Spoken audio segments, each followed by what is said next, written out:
Si je faiblis, on rit, on s'attroupe.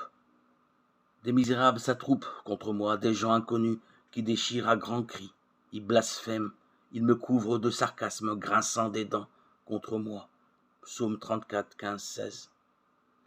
Il fallait donc qu'il portât cette croix avant d'être porté par elle.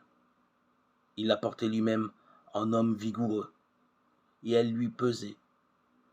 Elle lui était pesante sur son épaule déjà meurtrie, sur son dos flagellé. C'est la fatigue et la souffrance, plus encore que la charge, qui firent qu'une première fois le maître trébucha. Les soldats le toisaient, l'œil revanchard.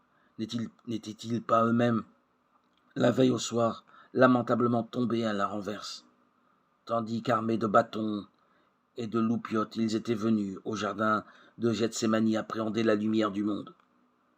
« Qui cherchez-vous » leur avait dit le Seigneur. « Jésus de Nazareth. » « Je le suis. » Et voilà la cohorte soudain qui chancelle devant tant de souveraine détermination. Jean 18, 6. Ah, il n'avait pas affaire à un fuyard ni à un pleutre. Ce Jésus n'était pas, il le sentait bien, un condamné comme un autre. Mais de là à s'affaisser en sa présence, qu'avait-il pu se passer? Il ne se pardonnait pas cet instant de faiblesse qui les avait vus, eux, les braves, s'écrouler devant un pauvre homme désarmé.